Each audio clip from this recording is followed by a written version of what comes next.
how do I choose a book? Sometimes it's the cover, sometimes it's the title. I guess I'm pretty visual. If a book's really impressing me and the writing is really good, I will peek and see what the last paragraph is, because the endings of books should rock you. I am a book person, and if you're a book person too, read to a child and spark a lifetime of ambition. Join me at bookpeopleunite.org, because reading is fundamental. A public service announcement brought to you by Reading is Fundamental, Library of Congress, and the Ad Council. You are tuned in to BeExposedRadio.com. So we were talking about critical thinking. So we definitely believe that critical thinking is one of the first things we need to start implementing, not just simply being told things. Or how about this?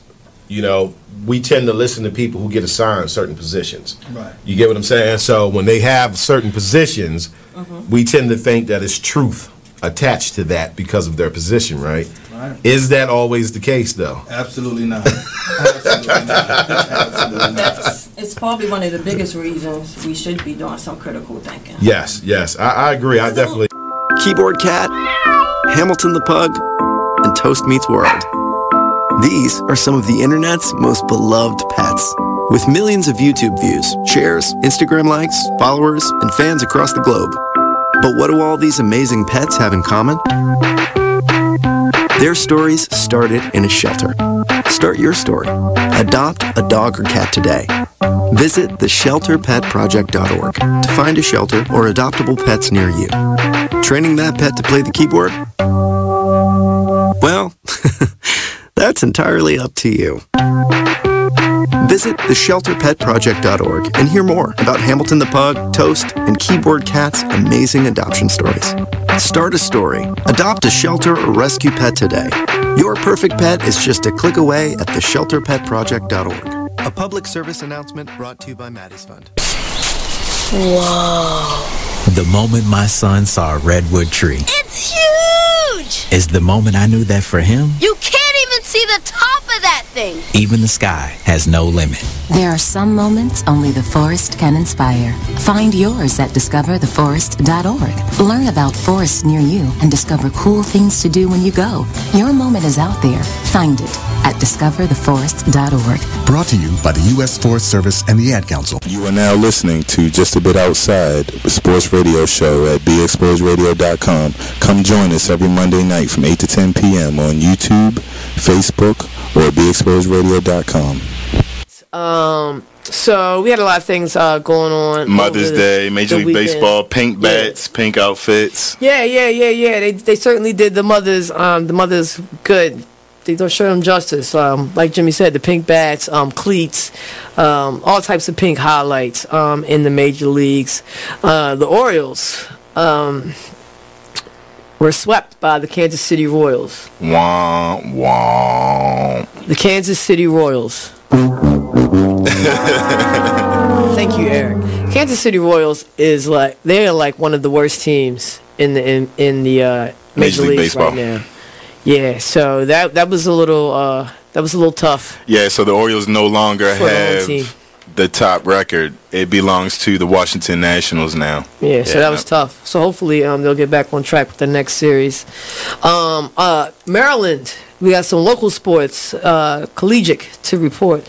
The Maryland lacrosse. Let's shout out the Maryland lacrosse team.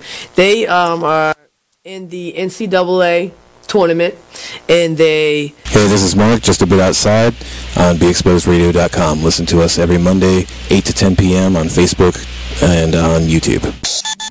Join the club that gives you stuff. Hey, thanks! Radio Loyalty. Here's how it works. Just click on the Radio Loyalty banner right now and sign up. Then, you keep on listening like you already do. But now you earn points. Those points add up, and you can trade them in for stuff in the Radio Loyalty store. Earn more points by sharing your station with friends on Facebook and Twitter, answering surveys, and by using the apps in the New Players App Store. Pretty simple, right? Radio Loyalty. Click that banner to join now. Just a Bit Outside radio show.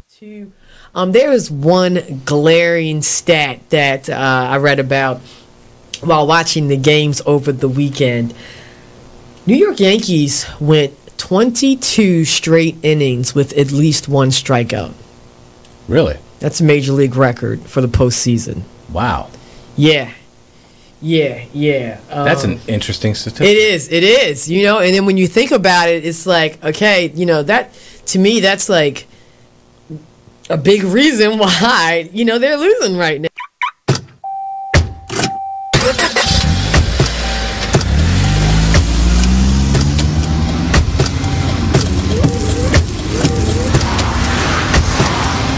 Driving has a rhythm all its own. Don't wreck it with a text.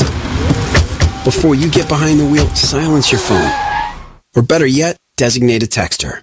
For more text-free driving tips, visit stoptextstoprex.org. Brought to you by the Ad Council and the National Highway Traffic Safety Administration. Green light. Hey girl, school zone. I'm getting hungry. Car changing lanes. You want to meet me for pizza? Stop sign. Intersection clear. Yeah, street. Pizza sounds good. Ballin Street? Girlin Street! It's hard to concentrate on two things at once, like texting and driving. Stop the text, stop the wrecks. How will you stop texting and driving? Tell us at stoptextstoprex.org. Brought to you by the National Highway Traffic Safety Administration and the Ad Council. Hi, I'm LeVar Burton, and I'm proud to be a book person. How do I choose a book? Sometimes it's the cover, sometimes it's the title. I guess I'm pretty visual. If a book's really impressing me and the writing is really good, I will peek and see what the last paragraph is, because the endings of books should rock you. I am a book person, and if you're a book person too, read to a child and spark a lifetime of ambition. Join me at bookpeopleunite.org, because reading is fundamental. A public service announcement brought to you by Reading is Fundamental, Library of Congress, and the Ad Council. Green light. Hey girl, school zone. I'm getting hungry. Car changing lanes. You are listening to BeExposedRadio.com. Artist Exchange. The Artist Exchange. The Artist Exchange. The Artist Exchange. The Artist Exchange. Artist Exchange Live. The Artist Exchange. The Artist Exchange. The Artist Exchange. Starts now. How'd you get down here, Mama Linda? Uber. Oh, okay. Ready?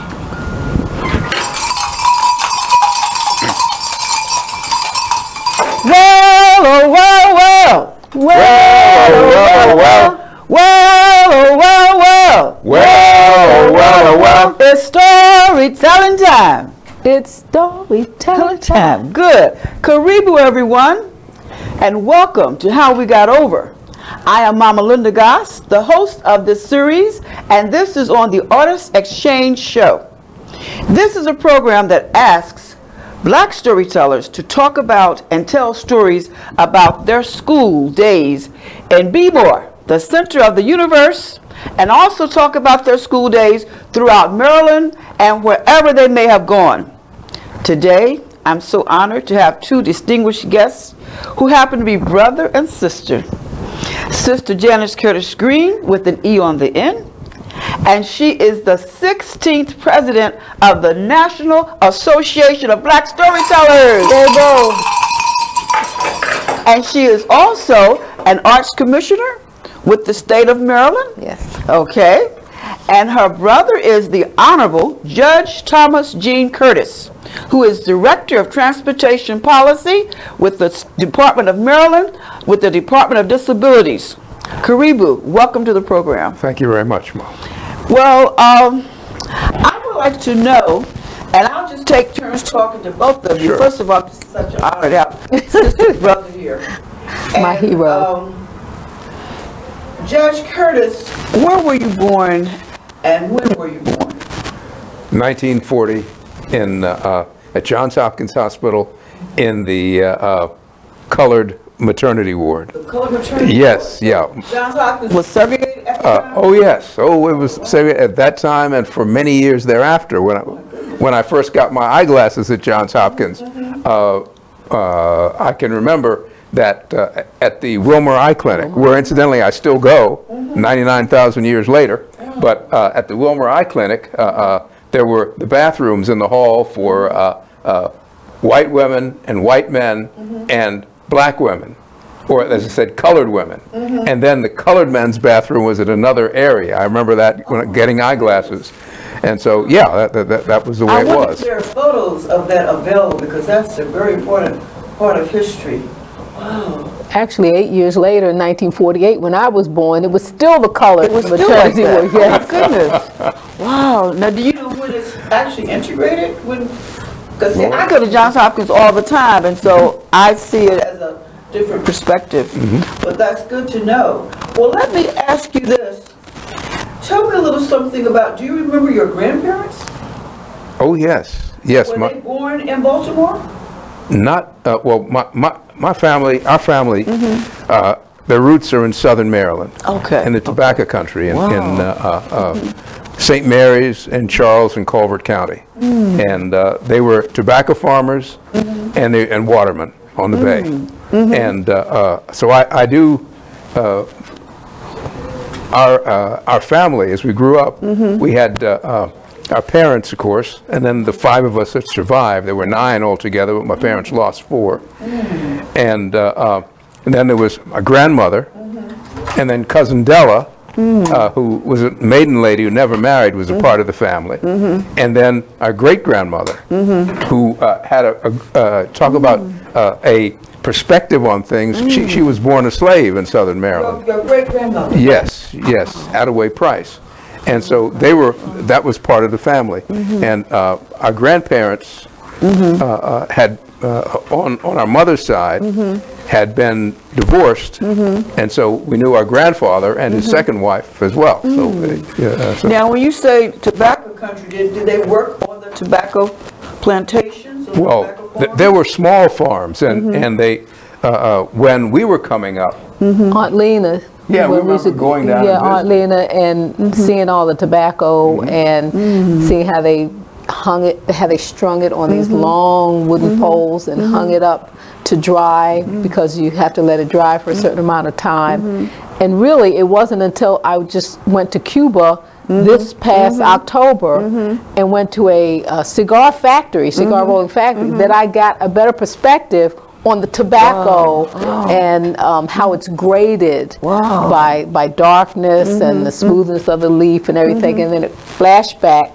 to Aunt Lena's farm, because it wasn't a plantation, it was a small farm. And I remember how the things were hung according to the darkness of the leaf, whether the leaf was taken from the inside of the plant or the outside, and then it all came to light why it was being done like that. Oh my goodness! Yeah, it was great fun when we were kids. Either a grandfather or a father would drive down to southern Maryland to visit, and there were places where all the tobacco farms that you could see were owned by one or another relative, a cousin or an aunt or an uncle or somebody like that, and spending time in the curing sheds, you know, and the young cousins our age would know about how to grade the tobacco, like Janice mentioned, you know. Goodness. Now, in terms of grading, when you said different colors, which was the most valuable?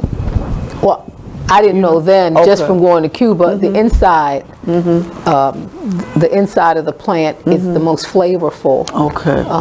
And then as it grows out, there's 3 different, the inside, the middle leaves, and then the outside leaves. And that's how you, it's a very important job in Cuba, actually, because you have to know all these different grades, and then you wonder what makes a cigar more important or more valuable than the other. It's the mixture, it's the blend. 2 parts middle leaf to 1 part to 1 part. So they have to know these equations of how to put the leaves together to make it. So that is knowledge. I mean, that's knowledge right there. You know, that's education right there. Now, you mentioned your great-grandmother, or your great-grandmother was born a slave. Did she tell you any stories about what happened during those times? Well, one of the stories that I remember, and it was kind of sad in a way, she told me how her owner was also her father. Oh my goodness.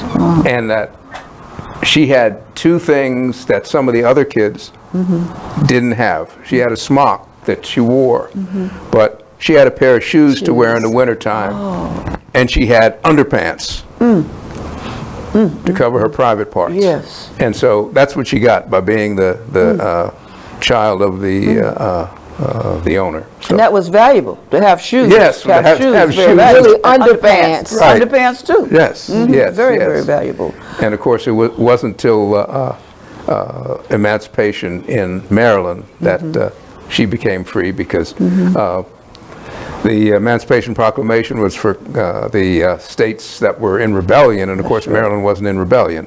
So we had our own Maryland Emancipation Day. which we just sort of celebrated the anniversary on the 1st of November. Wow. Now, your grandparents, did they go to school? Did they have any schooling? Not that I recall. I'm Very a lot younger little than you that are. I remember. Okay. I know that our grandfather could sign his name. Oh, wow. He learned to sign his name because he worked down on the docks. He had worked on his father's farm until he became worked on an oyster dredger. And after working on an oyster dredger, he became a longshoreman. Wow. And he used to say that working as a longshoreman on the docks, where you had to, you know, as you said, a book and a hook, take a hook and drag those bales of whatever they had to bring out of the holes of the ships. That was easy work after having worked as an oyster dredger. So I can only imagine how to... Oh my goodness. But he could, as he said, cipher. You could, money, he could count money, he could run numbers. He could, you could not steal from him. He knew, he could sign his name and he could cipher. Wow. That was what it was important. Reading wasn't important, just as long as you knew that somebody couldn't cheat you money-wise. Now, what about your parents? What schooling did they have? Well, our father dropped out of school in the 7th grade and went to work because his mother had died when he was 7. And there were 4 kids. An older sister, Aunt Louise, who was 9, and then my father, who was 7, Uncle Carol, who was 5, and Aunt Flavia, who was 3. And our grandfather sent the kids up to Baltimore to live with his mother. I see. And she had 11 children. Wow. And so she had 9 by her first husband, and then she was widowed and had 2 with her second husband. And his kid, my grandfather's kids just lived with his mother. He didn't remarry for many years, and so he didn't have a woman, and he had, you know, a full-time job down the country, and so he sent the kids up to be with his mother. And my father dropped out of school in the 7th grade, and a story that I tell to this day when I talk to young people, my father dropped out of school, and years later, when he wanted to become permanent in a job working for the city, he had to have a high school diploma. And that was before GEDs or any of that kind of business. So he had to go to school at night. Night school. He went to Old Carver at Lafayette and Carrollton. And he went to night school and got his high school diploma. And he took a couple of job-related courses after that. But and I tell him, look, this is a grown man with a wife and kids, but to get permanent in a job he was doing, he had to go back and get that high school diploma. He wanted to be permanent because I was on the way. Okay. He had a new baby coming. Well, tell me, what about your mother? Did she have any schooling? Well, yes. And that's another story I tell to young people. My mother graduated from Douglas High School, and she was lacking 1.2 points in an English course. If she had had that, she would have been able to go to Coppin, Coppin Normal School, which is what she wanted to do to become a school teacher. And she wasn't. She missed that 1.2 points in an English course. And so she did washing up until she met my father and they got married. And many years later, after all the kids were grown up and or at least in high school, when the youngest went to high school, Sister Mary, mother went back to school. Oh, wow. And she actually taught school for 7 years. Oh my And by then she retired. That's beautiful. But you know, she raised the kids, as I said, my At parents. an age when most people are thinking of retiring, she was starting that career that she had wanted way back. Yes. That is what a beautiful story. Just beautiful stories. So now tell me about your schooling, Judge Curtis or Sister Janice. Well, what school did you go to? We were all brought up devout black Catholics. Okay. Okay. So we went to St. Pius School. It was a parish school that was around the corner from our home, because it was, when you say a parish now, there was always a church and a school that were combined. They were in close proximity. And of course there were no colored priests back then that I can remember. I'm sure that there were, because there was Tolton and other ones, some that passed for white and some that were, but there were none in Baltimore. I hear you. But we had the Oblate Sisters of Providence to teach us. Founded in 1829, they'll be celebrating their 190th anniversary next July the 2nd, 2019. They were founded by Mary Lang, Mother Mary Lang, or Lange, if we pronounce it with the French, right here in Baltimore, down in Fells Point, colored nuns. Now, first there were some, originally people knew she came from Santiago, Cuba.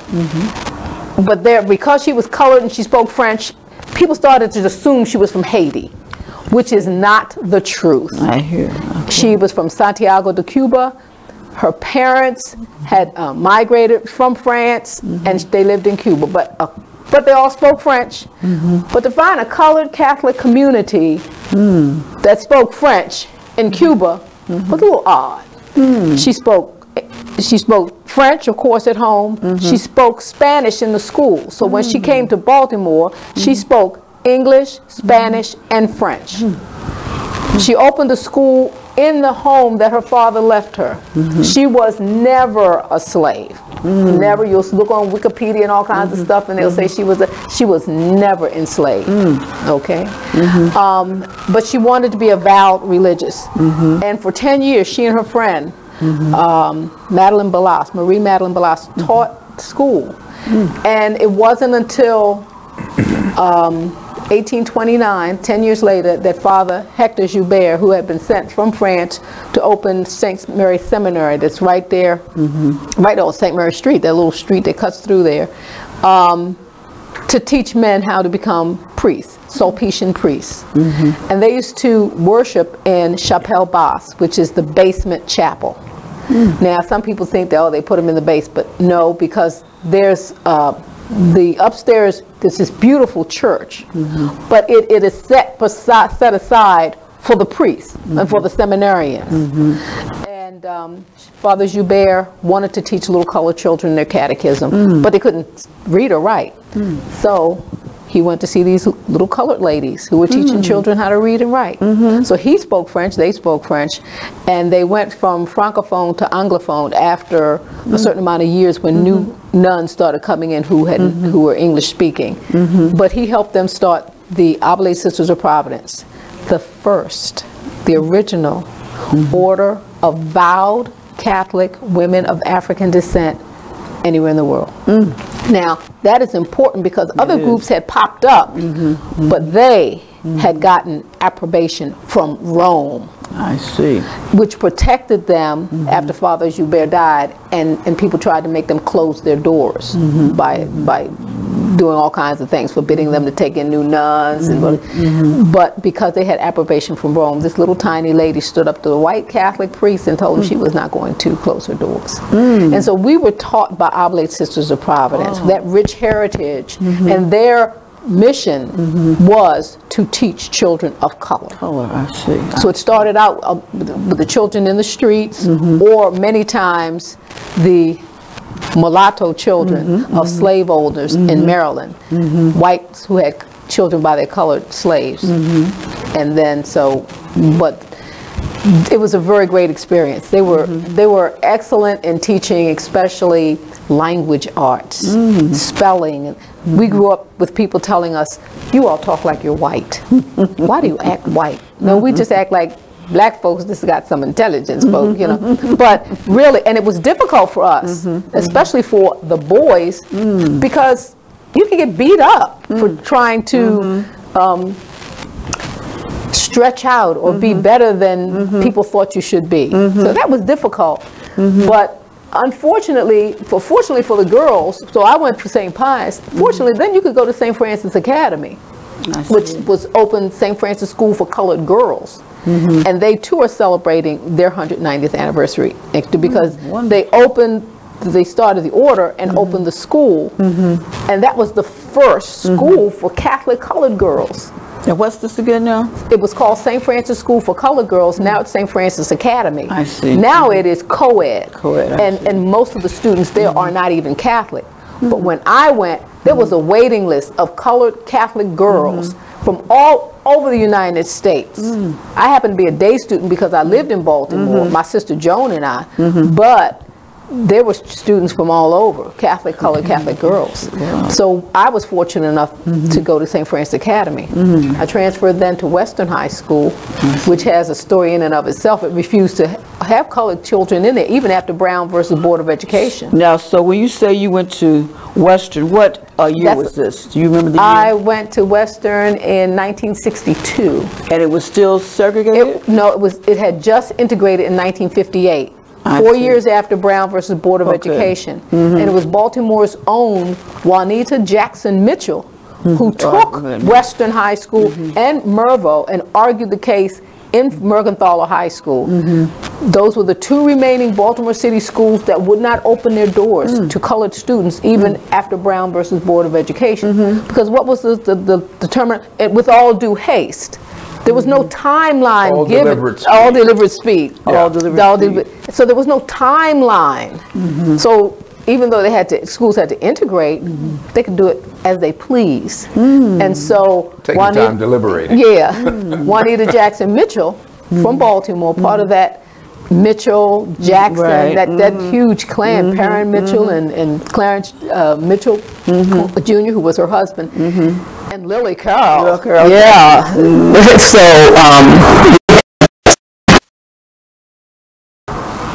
She's the Rosa Parks of Baltimore. That's right. You know, so she argued the case in front of the Supreme Court and forced Western High School and Mergenthaler High Schools to open their doors. So I graduated in '65. They had only opened their Western. From Western. They was it co-ed or no? It was it's girl. It was all girls. All girls. Well, my father said you can leave a Catholic school, but you still can't go to a co-ed school. Oh my goodness! So you and I had two choices: Eastern or Western. Eastern, I'd have to get up 5 o'clock in the morning and catch 2 buses because it was on the other side of town. And Western, I could walk to. So of course, I picked Western. I don't blame you. But you had to test to get into Western, especially, and the test for the colored girls was absolutely grueling. They still didn't want us in there. So our graduates, 1965, the colored, now African American, we still stay in close contact because we knew how difficult it was. You were treated like, you ought to be glad we let you come here. And this was by the teachers? By the teachers, some of the teachers. By some of the students? Were there any black teachers? No. We had one colored teacher, and she was the physical education teacher, who is still alive. But no, we didn't have any black teachers. And coming from being taught by oblates, where all the teachers were black and cared for you and loved you, and going to Western, where some of them just put up with you. I had students leave out of the homeroom class I was assigned to because there were too many colored children for them in that class. They had their parents take them out of that and put them in another homeroom. Oh my goodness. Now, did you encounter any teasing or bullying or name calling or? Oh, the N word. This is by the students? By the students, never the teachers. The teachers weren't mean. They just were dismissive. I see. You know. I see what you're saying. But then you had teachers who were fine. And then you had teachers that were so into academics, they couldn't care what color you were. They just were just good teachers. Like the dreaded Miss Jones, my algebra teacher, she just loved academics and math. Most kids hated her. I loved her. But so you had teachers like that. And Then my college was night school, because I didn't go straight from high school to college. My college was night school, junior college, and then continuing on with online from University of Maryland. Beautiful. University College. Okay, well, Judge Curtis, let me ask you, what school did you go to? Well, I was fortunate. After finishing the 8th grade, I won a scholarship to go to Salesianum in Wilmington, Delaware. And I was fortunate in several ways, because Salesianum, or Sally's as we call it, Sally's was a pioneer in school integration in the state of Delaware. And the rector at Sally's was Reverend Thomas Lawless. Oh, I know Father Lawless. Yes, he was a great guy. When people said that he was pushing it too soon to start integrating, he said, I should apologize for not doing it sooner. And that was the end of that. And so I went to Sally's and enjoyed it. It was I managed even to run a little track. Oh, in addition to... You are being modest, Thomas academic. Curtis. He went to Sally's on the train. Like children ride school buses, he rode the train. My father got up extra early to take him to the train to go to school. But I told you, my brother is my hero. That's right. That's I tell you that he's being modest. But, you know, it was a good 4 years. For 4 years. I also lucked up in that it was the first year for junior achievement in Wilmington, and I got to do that. Wow! And so it was a good thing. And then I went to Loyola College in Baltimore on scholarship again. And you know, I always took seriously the business of making sure you do something else besides academics. I was on the rifle team at college.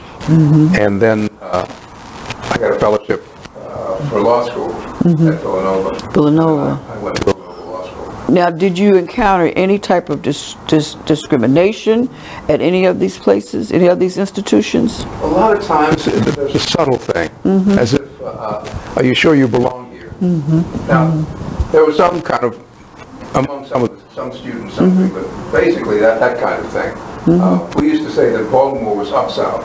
Up south. You know, because Baltimore had the largest free black population, and so segregation and the whole segregation system, whether it be from the hospital to the schools, are just taken for granted. I mean, we were coming up and we would talk about a restaurant. The question would be, is it open? And generally the answer would be no.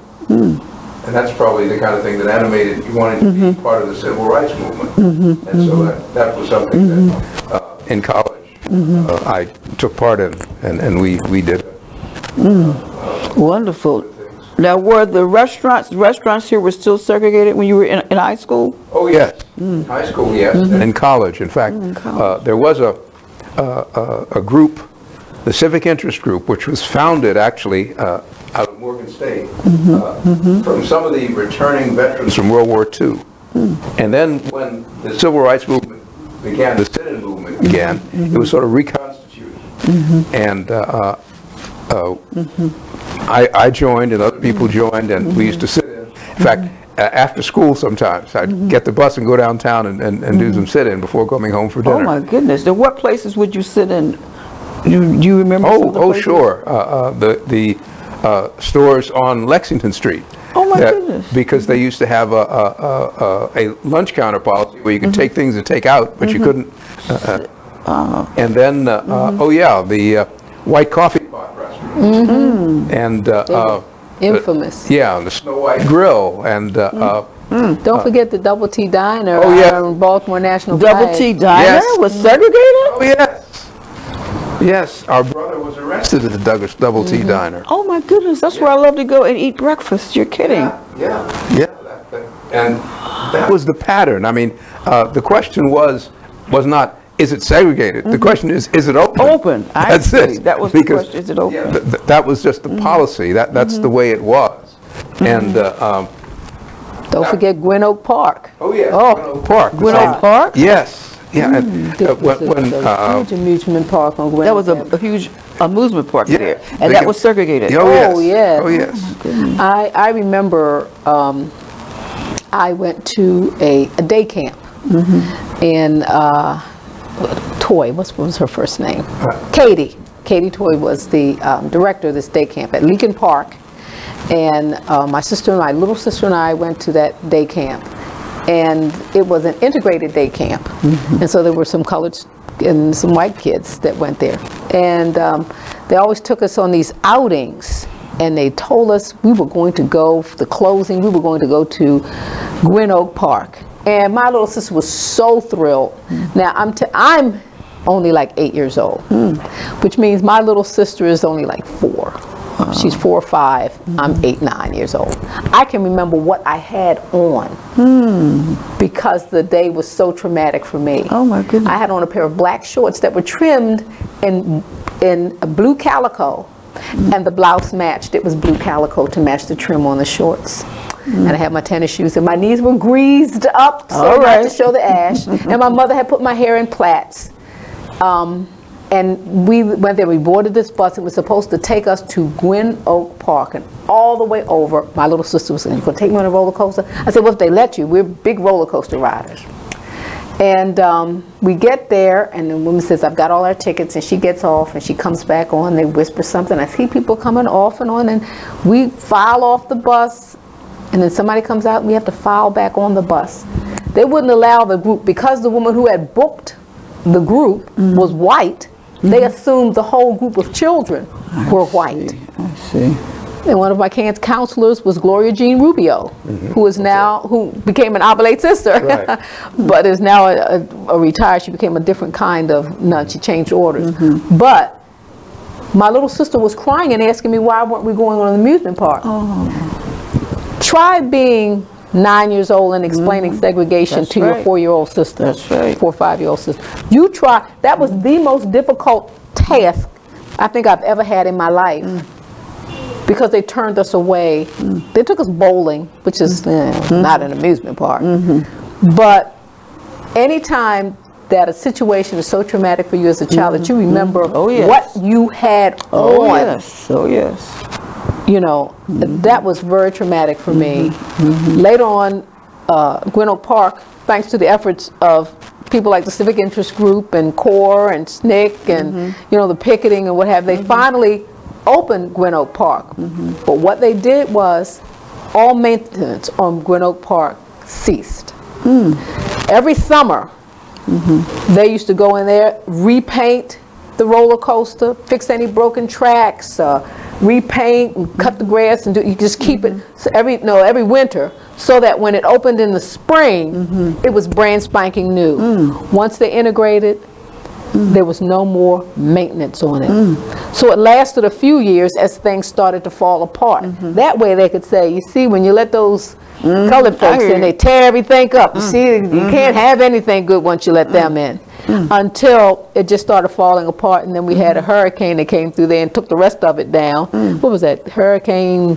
Yeah, one of those hurricanes came through there and took the rest of it until it was finally leveled. Now it's an open space. But Gwynn Oak Park, before it, my father took my little sister Mary on there, like the second year, I think, after it integrated, and took her and rode a roller coaster with her all day long because she had wanted to ride the roller coaster. But yeah, there was a lot of integration in Baltimore. Now, what about Druid Hill Park? Was it segregated or was it integrated? The swimming pools were segregated. I remember that. Yeah, the park pool. I don't know about the tennis courts. I just do not know. But I know that the swimming pools were segregated at Druid Hill Park. Well, now, Sister Janice, you said something I was going to ask you about anyway, but you've already said it, because you always say it. And each time you say it to me, it just makes me want to cry. You're always saying how Judge Curtis is your hero. Would you like to talk more about that? Because I think that's so important for sister and brothers, for families to bond, because that's part of the black experience, is the bonding of our families. So would you like to talk more about that? Okay. First of all, you have to understand, to understand that, you have to understand Thomas Eugene Curtis Sr. and Evelyn Curtis, our parents. Those are the two strongest people I've ever met in my life. My father, because his mother died when he was a little boy, he was determined, and he had an odd childhood by his father sending him to live with other relatives or what have you. He was determined his wife was going to stay home with his children. Even if it meant that he had to work 3 and 4 jobs, work all weekend, wait tables for white folks, do whatever he had to do, so his wife wouldn't have to work and she could stay home with her children.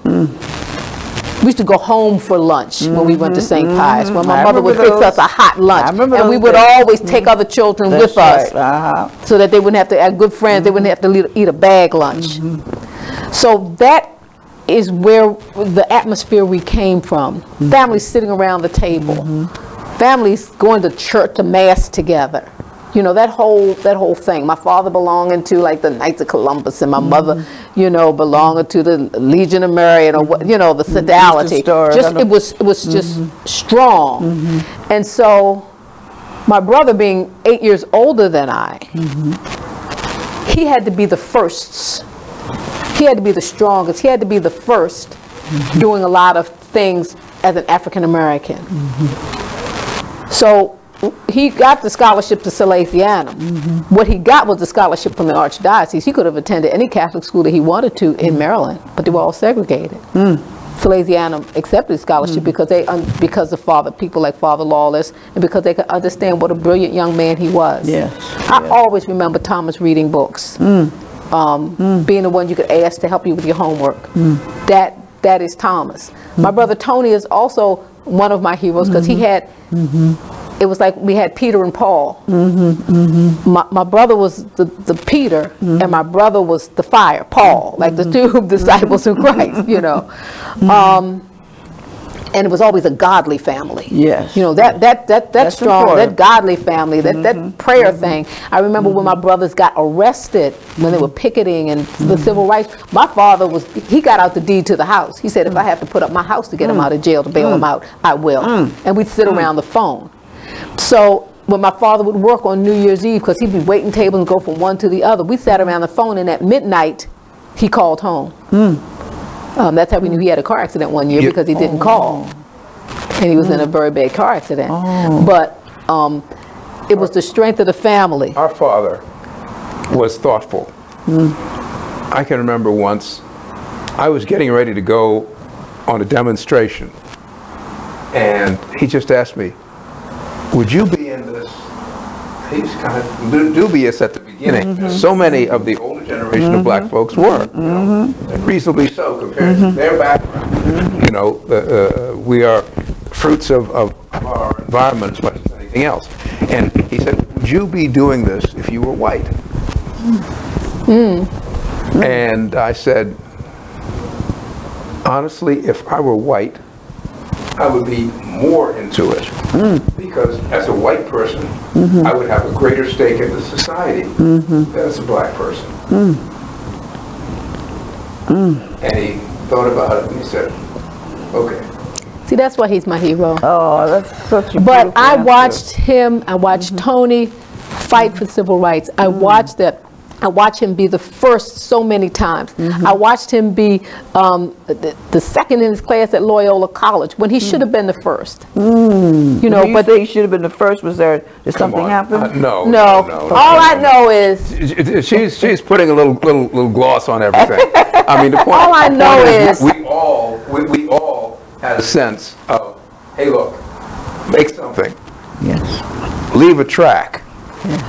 Don't just be here. Leave a track. I mean, other people have done things. I mean, if your great grandmother can survive slavery, then you can do. You can work with segregation and make it better. You know. I just know that I watched my brother be so strong. I watched him. Like he said, we had lost my mother. You know, we're old-time Catholics. You just kept getting pregnant. And then you'd have a miscarriage, and in the next couple of years you'd be pregnant again. So there were 5, should have been 9. So as she got older, my mother's pregnancies were very difficult, because she had high blood pressure, which is what finally took her from us. So a high blood pressure induced stroke. So when she got pregnant with my youngest sister, Mary, doctor said, look, she can't be home taking care of 4 kids.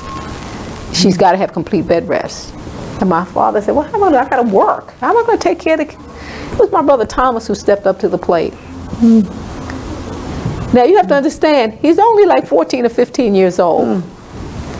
It was my brother Thomas who cooked for us, who went to the grocery store and took care.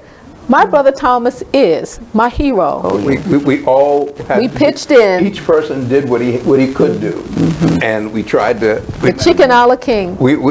Each person did what we could do, and we made a go of it. And a father could do his work, a mother could do her work, which was making sure that the baby came out all right, and things worked out. I just love my brother. Just working together and get this thing together and keep on going. I brought this picture with me, and it's the picture of my brother Thomas when he got married to Juanita. Oh. And 5 of us are in there, all 5 of us are there, and we did not know until after the picture was taken that we're all touching. We're forming like a human chain. That's how close we were. And on the porch, who is in the picture? Kneeling down in the front is my little sister Mary in the white dress. Kneeling down with her in the front is my brother Tony, Douglas Anthony. And if you start behind Mary is my sister Joan, and then it's Thomas, his lovely wife Juanita, and then I'm in the yellow dress. I've always liked bright colors. Yellow, that's right. And on the porch, you can barely see it, is my father and my oldest son Calvin. They're in a shadow and they're on the porch. And when I look at the picture, there's just Mary and Thomas and myself left. Out of that picture of 6, 7, 8 people, there are just 3 left. Because my dear sister and I, she was not my sister-in-law. Thomas's wife Juanita was my sister. And we just lost her to pancreatic cancer this past April. This is a great, great picture. That is my absolute favorite picture in the whole world. And like I say, we didn't realize that Joan has her hand on Mary, Mary has her hand on Tony's shoulder, shoulder has my hand. I mean, every one of us, we're forming a human chain. And that's what it was like for the Curtises growing up in Baltimore City. We knew we had to rely on each other. And that's so beautiful and so beautifully said. And that brings me to my next question in terms of what you're sharing is so important. And I just hope that people who are out here listening, you can just see what a great example of family this is and why they have accomplished so much. And I thank you so much for coming in today. I'm emotional, I'm ready to cry, and just been beautiful. And I continue to wish you happiness and have a wonderful Thanksgiving. Well, thank you. And again, I thank you so much. You and your family as well. We thank you. Yes, thank you. It's an honor to be here with one of the co-founders of the National Association of Black Storytellers, and actually the first. You were the first president, and so to 16th. Yeah, so to follow in your footsteps is a great honor, and I'll be calling on you for advice. Yes, thank you. Thank you. Thank you.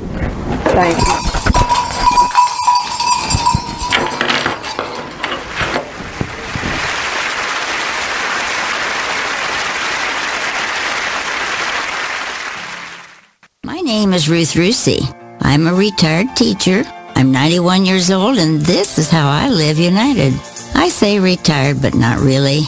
Once a week, I read books to children as part of United Way's education program. Reading to a child creates links between language and literacy. It creates a bond between grown-up and child, and believe it or not, it prepares them for a better academic future. Oh, we read about frogs and flies and pigs with wings, all sorts of juicy stuff. It's a joy to watch all those little faces. I figure I have the time and they have the need. And I've always believed that if we're not here to help each other, then what are we here for really? My name is Ruth Rusi. I help kids prepare to succeed in school. So I don't just wear the shirt, I live it. Give advocate, volunteer, live united. Go to liveunited.org. Brought to you by United Way and the Ad Council. My name is Meera Batra. I have been in this country 32 years, and this is how I live united. America has always been the land of promise, and in my community, many families have come for a better life. Coming from another culture myself, I know the desire to become part of a community, to feel at home, and to gain the tools for our children and families to succeed. So I advocate for these families with United Way. United Way empowers them to look beyond their histories and to see what opportunities are available. We help them get involved with their kids' schools, network within the community, and when we do, we unite them. We make the community stronger. What I do is something I wish someone had done for me, and I am so grateful I am able to. My name is Meera Batra. I help families see opportunities and succeed. I don't just wear the shirt, I live it. Give, advocate, volunteer, live united. Go to liveunited.org. Brought to you by United Way and the Ad Council. Keyboard Cat, Hamilton the Pug, and Toast Meets World. These are some of the internet's most beloved pets. With millions of YouTube views, shares, Instagram likes, followers, and fans across the globe. But what do all these amazing pets have in common? Their stories started in a shelter. Start your story. Adopt a dog or cat today. Visit theshelterpetproject.org to find a shelter or adoptable pets near you. Training that pet to play the keyboard? Well, that's entirely up to you. Visit theshelterpetproject.org and hear more about Hamilton the Pug, Toast, and Keyboard Cat's amazing adoption stories. Start a story, adopt a shelter or rescue pet today. Your perfect pet is just a click away at theshelterpetproject.org. A public service announcement brought to you by Maddie's Fund. Only in the forest can you see this. But nothing beats the moment you see that. Cool! That's your child's eyes opening up to a world of possibilities. There are some moments only the forest can inspire. Find yours at discovertheforest.org. Learn about forests near you and discover cool things to do when you go. And you might just see this. Visit discovertheforest.org. Brought to you by the U.S. Forest Service and the Ad Council. You are listening to BeExposedRadio.com. Artists Exchange. The Artists Exchange. The Artists Exchange. The Artists Exchange. The Artists Exchange. Artists Exchange Live. The Artists Exchange. The Artists Exchange. The Artists Exchange. Starts now. For anything wrong. She cleaned the kitchen. She was the head of the housekeeping staff at St. Mary's Seminary. I love you, Karibu, welcome back. Welcome back. Yes. I'm holding here a photo of Mother Mary Lane. Yes. Born in 1794. Around that time. Around that time, and made transition in 1882. And I was asking Sister Janice about the name Oblate Sisters of Providence, how that name came to be. An oblation is your gift to God. They're giving their entire lives. Everything that they are, everything they could be, their past, present, and future now belongs to God. That's their oblation. Sisters, of course, they're women. And they're women all joining together. It has two meanings. Sisters in that they're now joined in a common goal. And then sisters because it's a feminine order. And Providence, their motto is Providentia Providebit, which means Providence will provide. It means that an all-knowing, all-trusting God, they're putting all their faith in God to provide whatever they need. And that providence held them together when a bishop came in who was a slaveholder, who wanted them to close their doors, who did everything he could. He forbade the priests from hearing their confessions. They didn't have a confessor. They didn't have a spiritual guide because most orders have a priest or someone to hear their confessions, say Mass for them. They had to walk a mile to go to Mass. He took the altar and the Blessed Sacrament out of their convent. You know, there were times when they thought their doors were going to close. There were nuns who could pass for white, who left the order to start another order of nuns, a white order, who passed for white, and took another nun with her. there have been mass exits after Vatican II when things changed. Because you have to realize then many schools like St. Francis Academy, out of their graduating class, they got many young women who just went straight into the convent because opportunities, I'm sure they heard God's call, but opportunities for colored women, were not as they are now. And after a while, sometimes people make that exit. They realize it wasn't for them or for some reason. But because they rely on the providence of God, they're still here after 190 years. Yes. Sister Rita Michelle Proctor is their current Superior General, and we taught together on the school. It was Father Charles Hall Middle School. But Mother Lang was very, very hard and very strict because she knew there couldn't be any hint of scandal. There couldn't be any problem with the books. There couldn't be anything wrong because there were people waiting for these little colored nuns to fail. She used to be in charge of the housekeeping staff at St. Mary's Seminary. So she saw that the things were cleaned and the menus and things like that. And there was a cholera epidemic in 1832, and the Sisters of, there was another order, I don't want to get it confused, whether Sisters of Charity or Sisters of Mercy, I'm not going to get that confused. But there was an order of white nun who were a nursing order. See, each order has its own field that they specialize in. The Oblates were always teaching. They were a teaching order. They were to teach colored children. That was what they were founded for. And so this nursing order was taking care of white folks, but they didn't want to go into the city and take care of the colored folks who had contracted cholera. All of the Oblate sisters volunteered to do that. I think there were about 11 at the time. They volunteered to do that, even though they weren't a nursing order. And one of their sisters, Sister Anthony, actually died from cholera because she was nursing one of the housekeepers at St. Mary's Seminary. So their story is so profound to me because it shows so much courage for a woman of color to break out on her own. And I know the Catholic Church, and we all know the Catholic Church, and the white male dominance and hierarchy. And for a little colored woman to survive that 190 years later is just such a powerful story to me. Now, you said something, Sister Janice, that I never thought about before. You said that the bishops had slaves. They believed that slavery, they wanted to adapt to the way it was in the state of, this is pre-Civil War, 1829. And yeah, the white bishops owned slaves.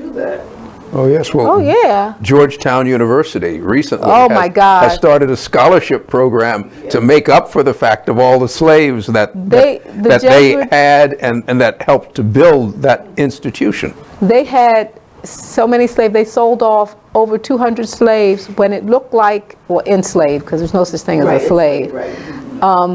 That's a condition, not a person. But they sold off over 200 of their enslaved to keep the doors of Georgetown open. So I was recently there for their day of reparation, and I performed as Mother Lang because the Oblate Sisters have given me permission, the last 3 Superior Generals, to perform as Mother Mary Lang in full habit, which is just such an honor. It speaks to my spirit, and I consider that an honor. But I performed in a beautiful library at Georgetown University. They named one of their rooms, Ann Bearcroft, who was a young woman who taught children of color and later on became an Oblate sister. And the other was named after the first gentleman that they sold off. I can't remember his name. But yeah, there's a big history of the Catholic Church and slavery. Yeah, well, of course, institutions like to portray themselves in terms of their aspirations, I suppose, just like all the rest of us, you know. I mean, I am as I imagine myself to be. But ask the people with whom I have to interact. You know, maybe I don't always live up to it. Well, these institutions just simply adjust to the world around them. And they own slaves. They do what one does in the way of making money or getting power. And in that, they are just human like the rest of us, these institutions, and we just have to take that for granted. And they are sinners just as we all are. And many of them came from Europe. Yes. So this was the way people lived. They That's just, right, the way you know, things were. we're talking 1820s in Baltimore, Maryland, a slaveholding state. Yes. You know, this is where Harriet Tubman and, That's right. and Frederick Douglass. Thurgood Marshall. Yeah, but that's where they left That's because of enslavement. So, and it's so funny because Thurgood Marshall went to Douglass. Of course, there were only 2 high schools that colored children could go to. If you lived in West Baltimore, it was Douglass. If you lived in East Baltimore, it was Dunbar. But in Juanita Jackson Mitchell's class, because she skipped 2 grades, she was in her sister Virginia's class, were her future husband Clarence Mitchell Jr., Thurgood Marshall, Cab Calloway. There were several people that you hear of later on, right here in Douglas, in Baltimore, Maryland. Annie Wiggins, who sang in Porgy and Bess on Broadway, you know, so. As I said, even before there was a Dunbar, I remember talking to the late mayor, Dew Burns, one time, and he said he went to Douglas because there wasn't a Dunbar when he was coming up, and that was the colored school. If you wanted to go to high school and you were black in Baltimore, you went to Douglas, and that was it, you know. I just mentioned to him that my mother had gone to Douglas. She said, oh yeah, I went to Douglas too. She graduated in 1935. For some reason I remember that. I remember seeing her school ring or something. But, and Thurgood Marshall and Clarence Mitchell Jr. bussed tables at white restaurants. They couldn't eat there, but they could bus tables there. Couldn't be even waiters there. But that's what they did to kind of earn money because none of them were rich by any. Well, let me ask you this because today, Douglas High School and Dunbar High School are basically predominantly black schools. Am I correct? Oh yeah, because the neighborhoods are predominantly black. Okay, so I want to ask you about that. In terms of Baltimore, what do you think about the public school system or the Catholic school system here in Baltimore now? Within the city, I'm talking about the inner city. Well, my son eventually did graduate from Loyola High School, but even when he graduated, and I believe that was 1994, there were still only a dozen college students at Loyola High School. Even in the 90s? Oh yeah. And he still, well, there was an incident last year where somebody had written a racial at Loyola High School, and it was Aaron said it was so funny because he contacted. It's so funny when you go to a school where you're the like minority and you have to cling together. You stay friends because even in his adulthood he stays friends with, you know, Will March and Kevin Chinya and all of those folks, and they were saying, isn't it so odd that we had to have the N-word written on our lockers and things like that, and it's still happening in 2017, 2018, that you're having those things. So it's been all those years, and people still have that mindset. They asked me that question about Roland Park Country School, and I was there performing, and we were on a panel, and they asked me a question about integration in schools, and I said, well, what can I say? I'm looking out at this audience, these beautiful young women, and I said, and I see very few of you that look like me. I said, I looked at your graduate, while I was waiting, I looked at the graduating class of 2016 and 2017, the pictures hanging on the wall, and I think I counted 8, you know, and the audience got really quiet. And there are ways to segregate a school. Yes. You segregate a community. Yes. You redraw district lines. Right. Then you open private schools with a tuition that you know other students can't afford. Then recently we had a charter school that closed, where the young men are doing well. You know, there's a way, there's gerrymandering, there's private schools, there's charter schools, there's all kinds of things that you can do to a neighborhood to make sure the schools stay segregated. You know, private schools where you know, I went, they are not a refuge because there are not enough private spaces for all the people that need to get decent education. It's going to have to fall to our public school system. And that's probably the last really big reform that this society's got to do, state by state and city by city, because our public schools are letting us down. They just are letting us down. And we have to, our kids and our grandkids now, have got to compete with people all over the world. That's true. And we're not doing it. We just are not doing it. They're letting us down. And we black people are like canaries in the coal mine. When I was teaching at University of Delaware, I used to do a thing where I would look at different measures, whether it be unemployment or underemployment or other kinds of things, and I would say a good way you can look at the statistics from the Commerce Department, and then you can say whatever social pathology ails a particular community, the black community will have it about twice as bad as everybody else.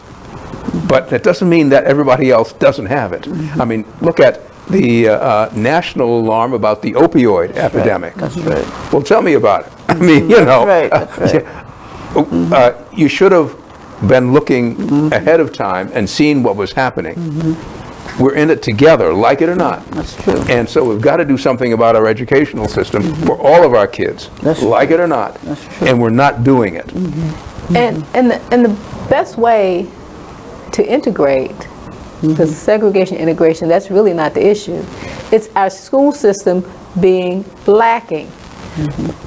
Brown water coming out of a water fountain, cold classrooms, hot classrooms, old books, used books. That's why people want to go to private schools. The whole idea is to make the public school so good that everybody's going to want to come. That's right. Not so bad that only the people who can't be any better or do any better or move out of the neighborhood are forced to attend this school. The school system, like Tom said, is lacking. Like I said, even the basics, like clean water coming out of the water fountain. Being a storyteller, you know, you go into different school systems, different places. When I go into Anne Arundel County, I've been into some of the Anne Arundel County schools. I'm like, oh, is this what a school's supposed to look like? That's right. And there's artwork, and there's a library, and there's a media center, and you're thinking. And then I go to some Baltimore City schools for the storytelling, and like I say, kids walking around there with their coats on because it's cold in there. That's right. You know, tiles, you know, stains in the ceiling tiles where rain has leaked in, or buckets over in the corner. That's not a learning environment. That's not a learning environment. So that's how we solve that problem, is to make city schools so good. Yes, yes. So clean. Yes. So up to date. So modern. Yes. Teachers, technology. Yes. That people will be lining up, no matter what their color, to attend the school. Well, that brings me to my next question for each of you is, you're involved in storytelling because you're great storytellers, you're master storytellers, and you have been telling some great stories today. So how did you get involved with storytelling where it becomes so much a part of you that you're going out telling stories, you're part of the Griot Circle and the Growing Griots and the National Association of Black Storytellers? Would you like to talk a little bit about that? Well, I got into storytelling, the NABS and the Griot Circle, through my sister Janice. And I had always, you know, I had done some singing in school and in church. And being a lawyer, I'm used to declaiming, having taught college, all right, you know, and you have to engage people and get them involved. But I got into the Griot Circle because of Janice. And it was an occasion when there was some storytelling. And she invited me to one of the performances. And I enjoyed it immensely. And so I asked her about joining. And so I did, and I've been involved ever since. Wonderful. Yeah. I went from the Griot Circle to NABS, and been doing it ever since. Thank you. We're glad you're a part of it. Oh, well, I've enjoyed every minute of it. Great. Sister Janice is our 16th president of the National Association of Black Storytellers. You're the past president of the Griot Circle in Maryland, and you continue to work with the Growing Griots. Yes, I do. Would you share a little bit about the Growing Griots, because that is educational? The Growing Griots, getting involved with the Growing Griots was one of the best experiences of my life. All right. Yeah, I've been a storyteller, but when it's just like my work at my church, where I teach Sunday school and direct the dance ministry. When you're involved with children or young people, as they say, that's the bomb. The Growing Griots, the Growing Griots Literacy Learning Program is now in its 10th year, but we had Growing Griots before that. Mother Mary Carter Smith was big on working with children, and she used to have David and Mary Fakunle on her radio program. And now Dr. D and Dr. Mary, Dr. David, who has his PhD, Dr. David in public health, and he's still storytelling. He's using his storytelling to help others. And Dr. Mary Fakunle, who was a medical doctor. They were Growing Griots at one time. I remember Mary Fakunle, when you had to tell her, "Speak up, sweetheart, I can't hear you." But the new iteration, because that was mainly storytelling, working with stories. The new iteration, under the direction of the very fine Mr. Bunjo Butler, also a former president of the Griot Circle of Maryland, the first, and a former president of the National Association of Black Storytellers, and who actually is the one who saw me telling stories, invited me to the Griot Circle. He's the reason I came to the Griot Circle. We have young people. And don't ever think, oh, taking these little disadvantaged young. No, these young people are on the ball. That's right. We're teaching them research skills because they have to look up information on African American history. We're teaching them, of course, oratory skills and presentation skills, how to stand up. That one fear that all people have, to stand up in front of a group of people, how to present yourself. We teach them basic, like I say, African American history, things that they didn't know. Many of them take tests. We have them take a test at the beginning to name 10 to 20 as many African American and African heroes or sheroes that they know. And periodically we have them take that test again, and the list grows and it grows and it grows. And we teach them how to perform a living biography, because that's the module I teach. How to dress as a character and assume that character's persona and perform as that character. And they get to do this at the National Great Blacks in Wax Museum, who is one of the sponsors of the Growing Griots Literacy Learning Program. The Great Blacks in Wax Museum, the Greater Baltimore Urban League, the Enoch Pratt Free Library, Chesapeake Insurance Compensation. I always get their name mixed up. Chesapeake Insurance Employees Insurance Company. Deborah Fakunle, Janet Jones, please excuse me. And then, of course, the Griot Circle of Maryland. They're all sponsors. And Dr. Joanne Martin of the National Great Blacks in Wax Museum is always, that's where we hold our Kwanzaa event, one of the largest Kwanzaa events in Baltimore City. And the children get to perform, MC. It's all about the children. So that's the Growing Griots. Like I say, Brother Bunjo saw me telling stories at a church in Cherry Hill. At St. Veronica's in Cherry Hill. I work with the Archdiocese a lot. And one year they're going to have this, and I know this was over 20 years ago, we're going to have this big Kwanzaa event. They said, we're going to have drumming and we need somebody to tell a story. So I said, Janice, you tell a story, because you're very animated and you can do this. And so I looked up the story in an anthology of African and African American folklore, and I picked this story, and I told this story, and I sang in the story, and I had hand movements that the audience could follow along with. I pulled out all the stops. And Butler said, oh, you're a great storyteller. You need to come join the Griot Circle. And I came in the door, and the very first person I met was at the Hollins Pastons branch of the Enoch Pratt Free Library, where Mr. Butler was the manager there. First person I met was Tunky Baku, and she said, I'm Tunky Baku, how do you do? Second person I met was Mother Mary Carter Smith. And wow, it was like I had come home. Really, when you come into a group of people and they're dressed in traditional attire and they're telling stories, and I was like, wow, I'm just like Dorothy. I'm in Oz, you know. And so I became a part of the Griot circle. Okay. So then somebody said to me, Butler said, "You ain't seen nothing yet. You need to come to a NABS conference, National Association of Black Storytellers." I said, "A NABS conference?" And this was in the 1990s. I didn't realize how long I had been a member of NABS. I went to Cleveland and Sister Frances Stiff was my roommate. She's now an ancestor. And Mary and Bunjo, Mary was vending there and Butler was there. And I met, she will always, the festival to me will always be Barbara Edie in Cleveland. Right, 1997. And Mary Butler and Barbara and I walked to the Rock and Roll Hall of Fame Museum, and she just took me around and introduced me to the NABS, and I thought, wow, this is like the Griot Circle on steroids, you know. And the drumming, everything just spoke to my spirit, and that's how I got involved with the National. And I've missed very few festivals. The only festivals I missed in between was when my son was sick, when Barry was very sick.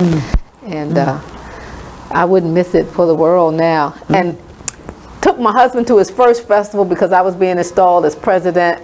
Now he said, "When we going to Alabama?" He's hooked. I'm a monster. Well, we need more members, so I'm glad he is hooked. And you mentioned Alabama. Our next festival will be in Montgomery, Alabama in November the 6th through the 10th in 2019. So go online. I don't know if there's anything about it online yet, but there will be. So we want everyone to come. It's open for everyone to come. So and our website is www.nabsinc.org. That's www.nabsinc.org. The theme for that festival is looking back, marching forward. When you consider the times that we're living in, that is such an apropos theme. Yes. Because we thought looking back we wouldn't have to still be marching forward at this pace. That's right. But we have to realize that the more things change, the more they stay the same. And you may change laws, but some mindsets you are never going to change. And as long as the mindsets are of the mindsets of those people that are in power, you will always be marching forward. That is a trip that we will be taking for the rest of our lives. Yes. So dust off your boots, millennials, Generation X, and all those. It's time. We've marched. Yes. It's time for you to march. It's time for you to understand what's going on. Well, I haven't been to as many festivals as these ladies, but I've been to a few. I'm a life member of NABS, and let me tell you something, that's right. Try to make it. I'm going to try to make it next year myself. Good. And Judge Curtis, I remember the first festival where I saw you was up in Rhode Island. Oh, yes. I mean, you came to that festival. And I didn't know who you were, but I noticed the way you were dressed, and you had on a holster, and in the holster you had a gun.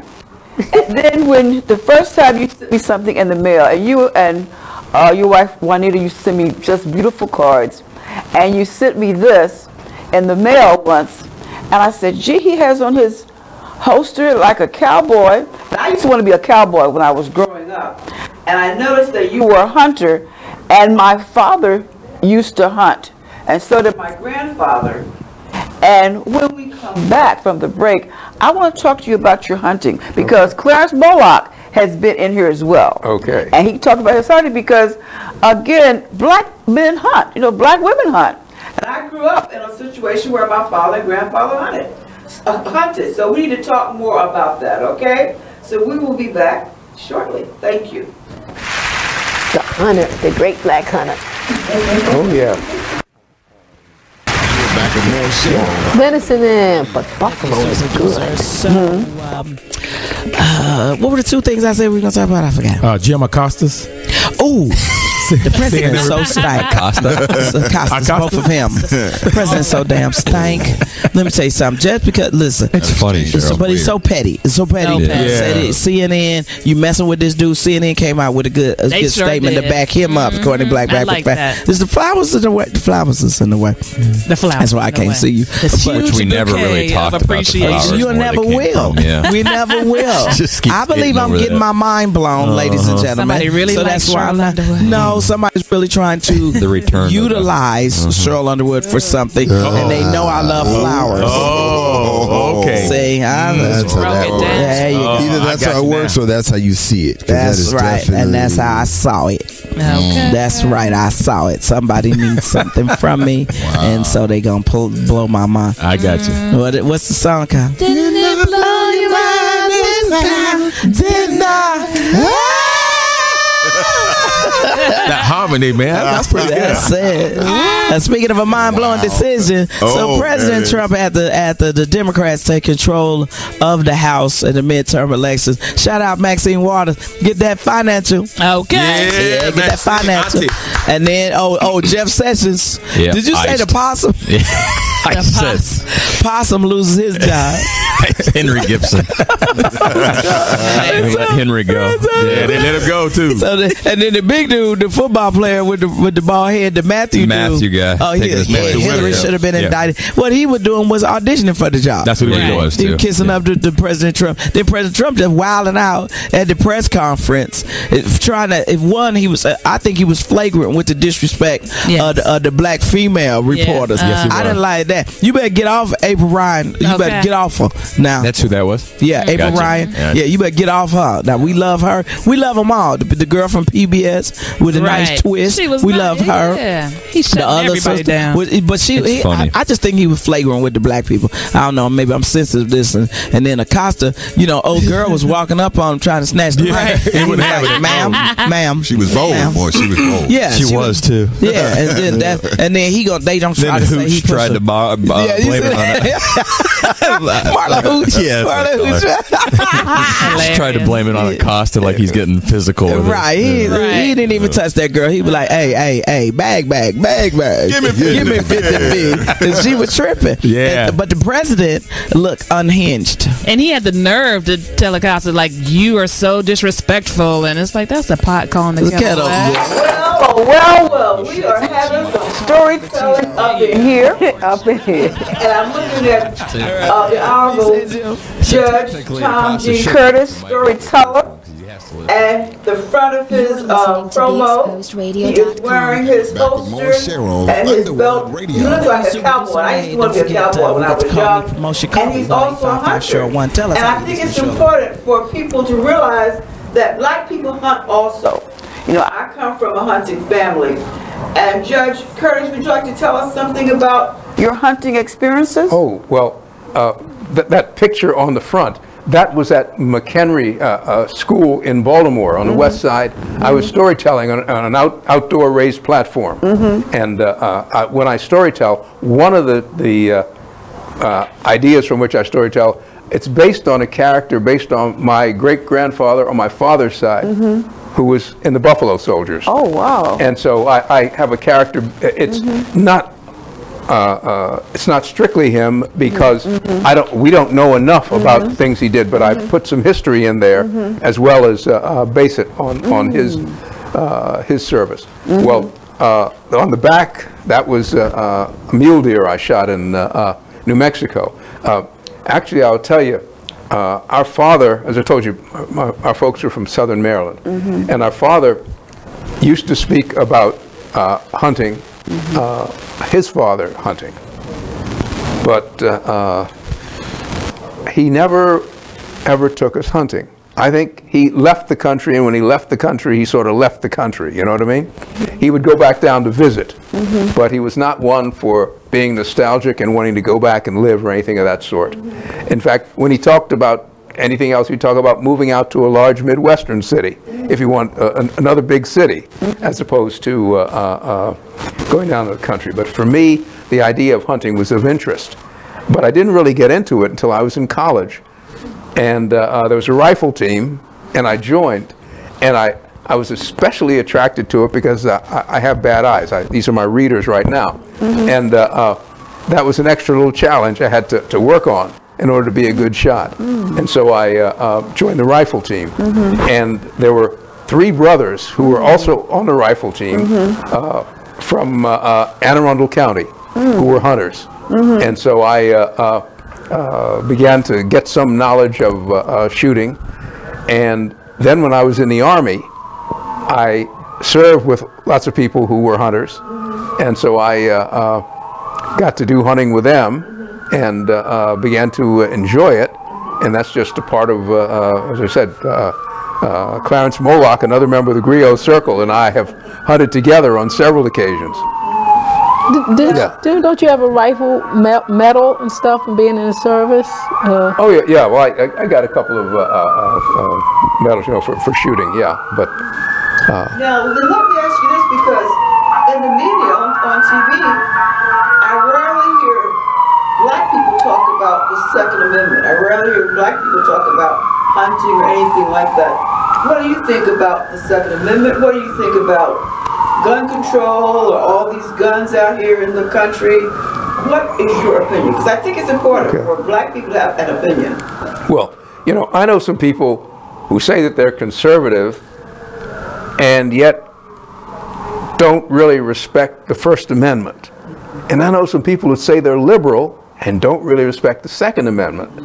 And my point is, look, it's all in it together. It's like Abraham Lincoln said, it's nominated in the bond. And if you're going to start chipping away at one of the amendments, what's going to happen when you get to the 13th? Yes. Or the 5th, or the 4th, or the 6th, or the 8th. So I am in favor of the Bill of Rights as written. At the same time, we have to realize that, for instance, people who have been adjudicated as needing to be placed into mental institutions, there ought to be some restrictions in terms of that. But I'm pretty much a First Amendment and a Second Amendment purist. And I think whether you consider yourself a liberal or a conservative, it's pretty dangerous to go fooling around with the Bill of Rights. That's my view on it. Now, so what do you think about the National Rifle Association, NRA? Are you a member or? Yes. You're a member. I'm a member and... life member? Yes, I'm a life member. And I'm also a member of the Founders Club of the at the NRA Whittington Center. That's where I hunted the mule deer. So yeah, So do you go to their meetings? I am not much of a meeting go-to person. And again, my own politics or my own beliefs, and you can't just write that away to any organization. But I think that they stand for something useful, protection of the Second Amendment, and we ought to value that. So do you believe in any type of gun control? You mentioned people who may have mental problems. Yes, well, we have, for instance, restrictions on cutting the barrel on a shotgun to make it into a sawed-off shotgun. And I can remember there are other restrictions about automatic weapons, and I think that they're good, they're responsible, and so but I have to just be very, very careful in trying to make too many changes in the Bill of Rights, or trying to abrogate parts of the Bill of Rights, because that cuts very close to home, to my point of view. Now let me ask you this, Judge Curtis. Do you still wear your gun and holster? You wear it out in public? Well, if I'm storytelling. Oh, if you're storytelling. Yeah, is it loaded? No. Oh, I see. Actually, I have if I have a thing that I do, I use several pistols, and the one that I use for storytelling is one like they use in the movies. I see. It is it's a 6-shooter, but it has been converted to shoot blanks. Okay. Now, if I were had plenty of room, I could perhaps do some shooting with a regular cartridge pistol. But for storytelling, I use the one with that's been converted to shoot blanks. And even when I do that, I remind the kids, treat every firearm. Yes. It's an occasion to tell stories and to tell at the same time good lessons. Treat every firearm as if it were loaded, and point it away from any person. It's just very important, and it's what you must do. And I'm going to tell you, you probably met my youngest son, who's autistic, and I have taken my older son with me hunting, But my younger son, who's autistic, he doesn't know about keeping from making too much noise. So he makes a bit of noise, and so I can't take him hunting. But he has gone target shooting with me, shooting at targets with a .22 rifle, and he has learned. You point it downrange all the time.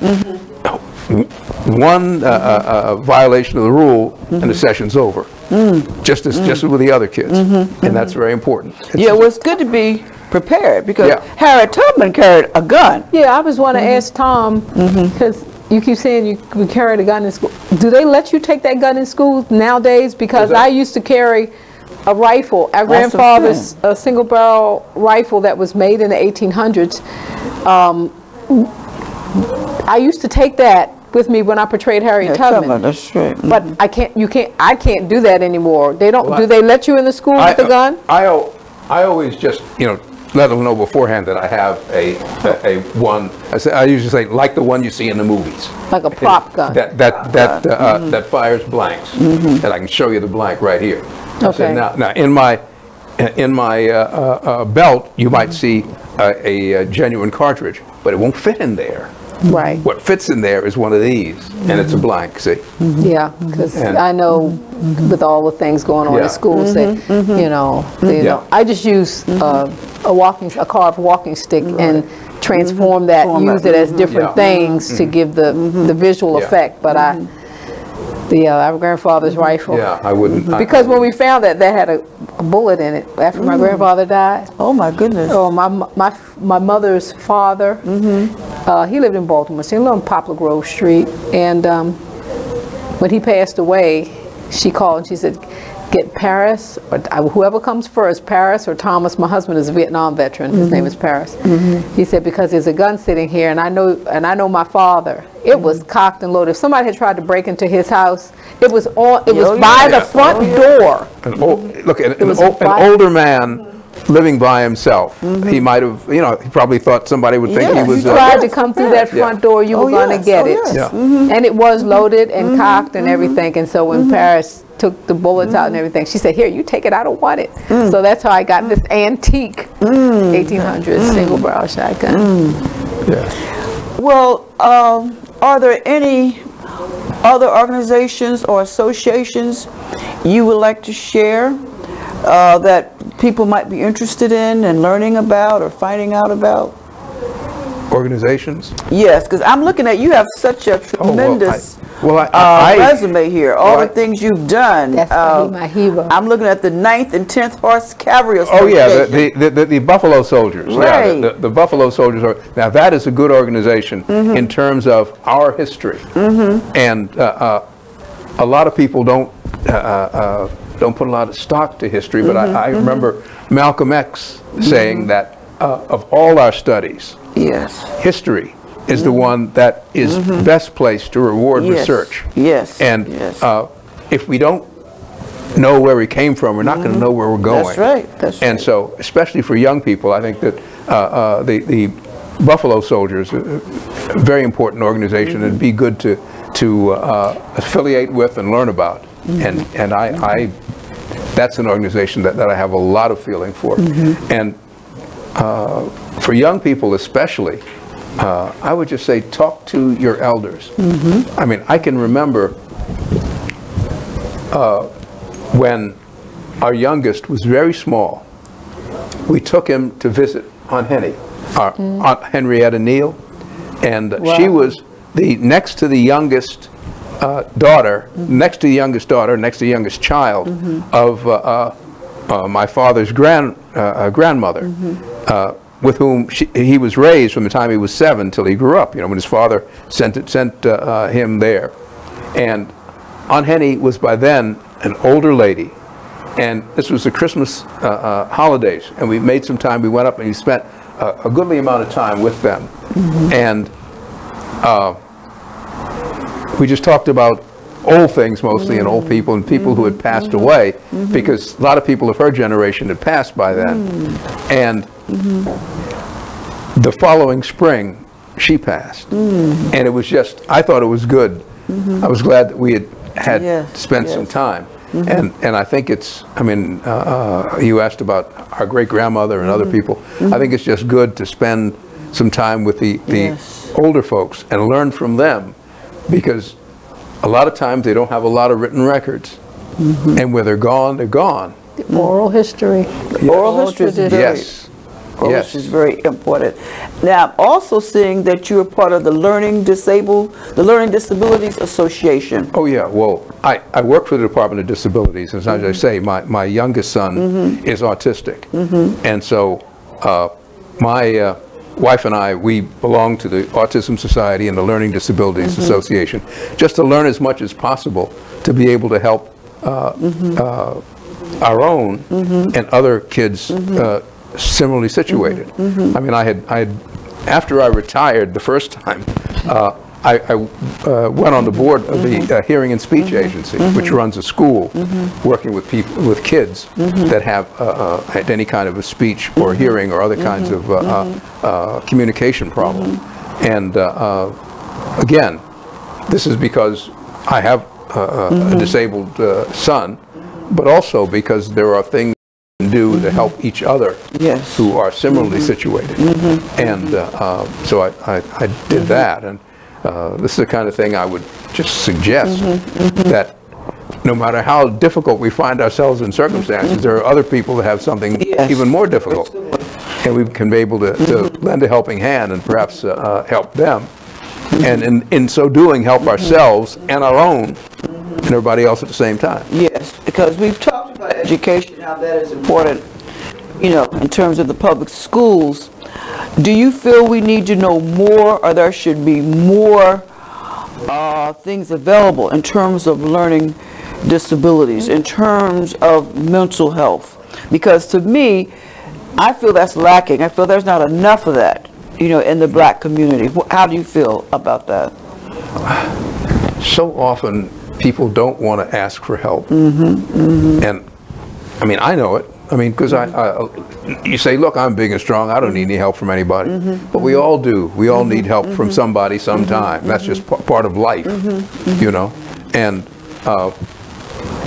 it is a helpful thing to be able to reach out. Yes. And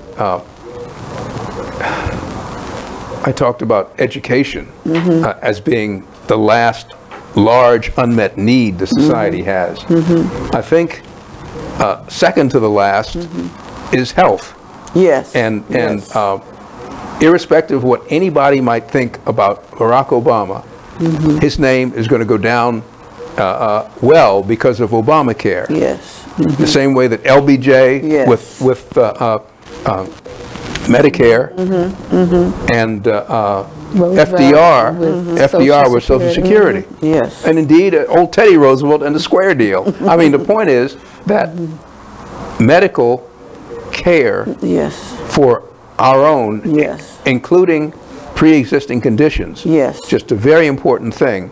And long after a lot of the other things that Obama was involved in is going to be forgotten, Obamacare and reaching out to take care of those of our fellow citizens that are having medical difficulties. That's just going to be an important thing. Let me give you a story. This is a story that back when I was doing hearings as an administrative law judge, there was a lady who came before me, and I forget what the whole situation was, because in the midst of it, she mentioned she was about 62 or 63, too young for Medicare. She was a widow. She was from a neighboring state. This, unfortunately, when you talk about people needing assistance in this country, you have to make a point about race, unfortunately. She was white, all right? She showed me a letter that she had, and the letter was from a physician, and it said that she had a lump in her breast, and if he could be assured an amount of money, he could go further in treating that lump in her breast. And whatever the hearing was originally about, I put it off for another day, And I got in touch with the people at what was then the Department of Health and Mental Hygiene to see about getting this lady on medical assistance, to see about that lump in her breast.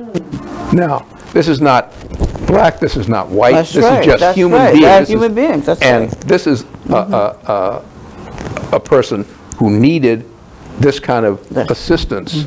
And, you know, I mean, I'm a Christian. Most people who are probably hearing this are going to be part of the Judeo-Christian Islamic heritage or Middle Eastern monotheism. But like it or not, this is the way it is. These are human beings. These are our brothers and sisters. And once we can guarantee a level minimum amount of care for all of us, then we can see about care in order to take care that our citizens can take for granted in mental care, mental health care, and in a certain level of health that will allow them to have a greater participation. And you know what's going to happen? If you can take people who are tax eaters and make them into taxpayers, we all benefit. That's right. That's we all benefit. I mean, we're not, you know, we're not going out and doing something without thinking about ourselves. We just realize that we're all in this together. That's right. That's and right. Mm-hmm. we're going to have to help each other out. Help each other. And that is just something that we just have to get used to. Yes. That is so beautifully said. Have you ever run for a public office? No, I haven't. You should. No, I you should think about it. Well. You really should. I think you would be excellent. I think you'd be excellent. Sister Janice, now you are a commissioner. Will you tell us more about that? I'm a Maryland Commission on African American History and Culture. It was so odd, I didn't know such a thing existed.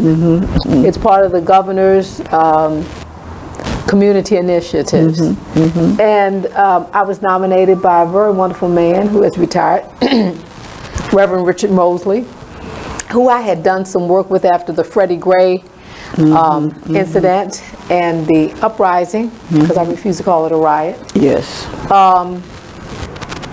And it was right there in that Ashburton, that area. And I went to his to a school, and he had me appear on a radio program, and I did some storytelling when he was giving away school supplies, and he came to a Griot Circle meeting, and we had been on this with the Maryland nonprofits. We had been on this, you know, Road to Recovery for Baltimore initiative together, and I just got a call one day that said he had nominated me to be, there was an opening, and he was working out of the governor's office. He had since changed the job, and he was working out of the governor's office on some community initiatives, and he had nominated me to be on this commission. And I was very honored. And we had to be approved by the Senate. And so here I am. Wonderful. And I represent Baltimore County, and there are commissioners from all over the state of Maryland. And what I am learning, there are so many historic places for African Americans in counties that you wouldn't even think of. Washington County and Frederick County, and places that you think, only white people live up in the hills where it snows all the time. But no. There are buildings, and one of the things we do, we oversee grants. They are sent to the American Heritage Preservation Program in the Maryland Historical Trust. Thanks to the first black woman elected to the Senate in Maryland, and also to the House of Representatives, Ms. Verda Welcome, who is the foundress of all of this. She is just, she is on whose shoulders we stand. We have grants that are designated to go to African American historical sites. Now, it is a capital grant. It's not a grant for programs. I see. It's buildings. It's a capital grant. She has made sure that we receive $1 million. Now the governor can take it up, but he cannot take it down. And people come. We have hearings and open meetings every other month, the first Monday of every other month, and they get advertised so that people who have sites that they're interested in funding can come and make presentations to us. They have slides and, you know, churches and buildings along the Underground Railroad, and it's just fabulous, the things that you hear about. That's the first time I heard about the Brewer Hill Cemetery in Anne Arundel County, where blacks are buried out there. So, and when they come, they make their presentation. So then the Maryland Historical Trust gets all of these applications. The deadline date is like in July.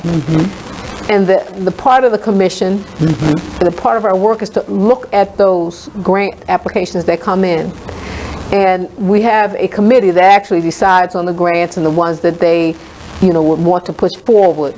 But all of the commissioners have to look at these grants, and if there's something that, you know, catches your eye, what have you, you report that to the committee that's in charge of selecting and making the short list of sites that will receive this money. We also, part of the commission is to preserve, to look for and preserve African American history and culture in the state of Maryland.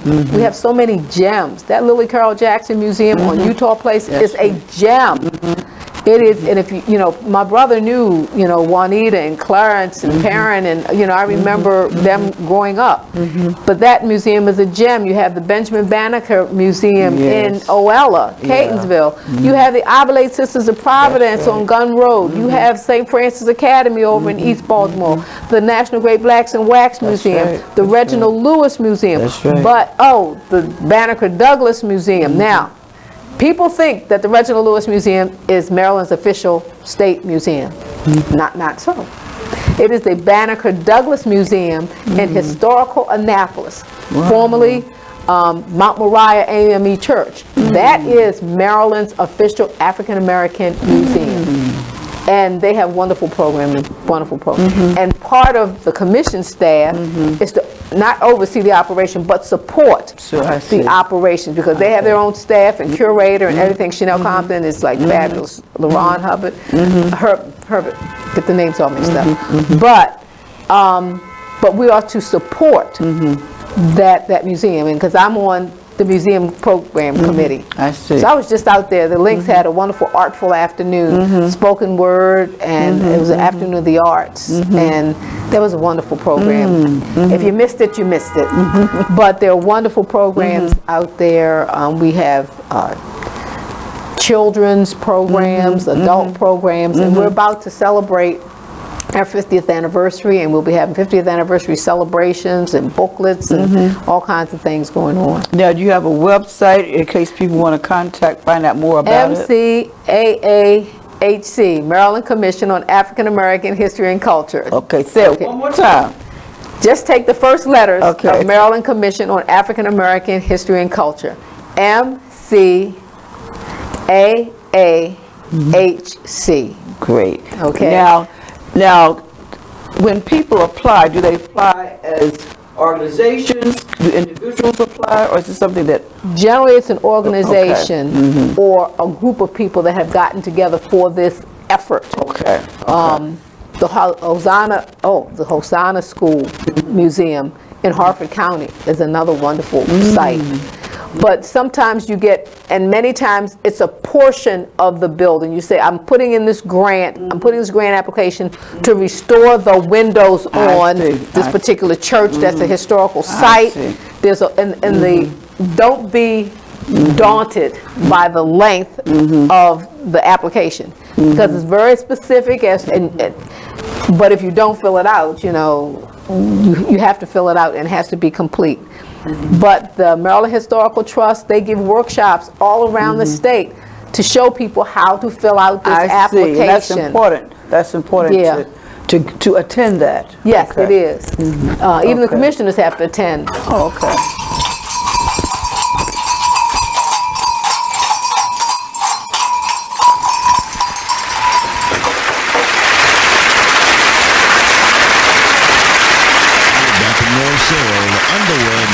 Thank you, super producer. So, Courtney Black back with the facts. Kyle Irby, our male rights activist, put together our entertainment report with Shayna, who does our social media, and make sure we get ourselves together to do this show. So, y'all want to talk a little hip hop? What's going on? Yeah, well, I wanted to talk about French Montana, the rapper. He's going to be on the cover of GQ Middle East. Oh, and that's good. Yeah, that's good. But you know, he has a lot of opinions about immigration and stuff like that. What did he say? He was born in Morocco and he moved to the U.S. when he was 13. He just became a U.S. citizen this past summer.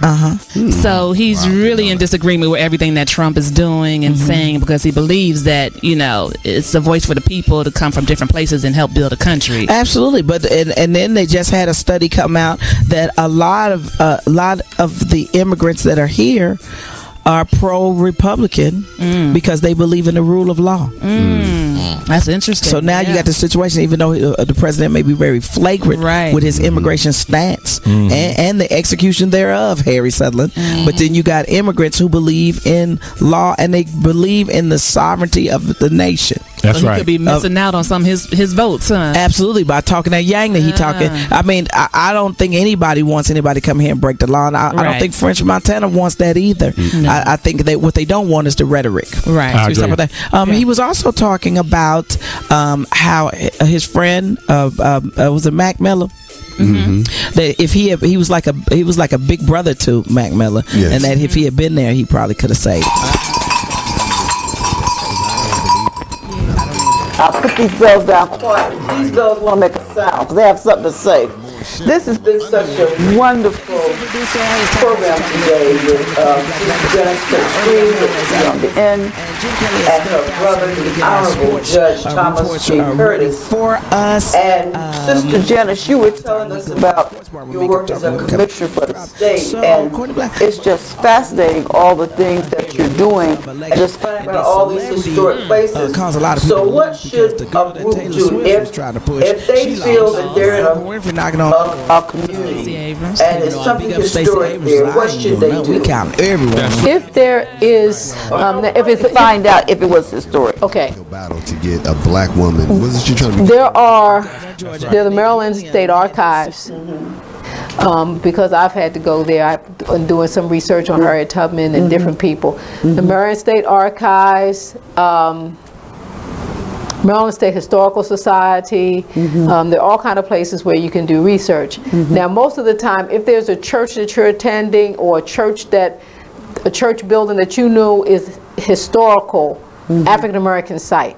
Maybe it was the first colored Methodist church in Caroline County, you know, or a school building where you know it was, or someone's house, because actually Juanita Jackson and Mitchell and Clarence Mitchell's home on Druid Hill Avenue has fallen into disrepair. So if you have to get, if you there's usually an organization that you do some grassroots work to garner some interest in that site. And most of the time, you've already started having some kind of fundraiser to start the work on it.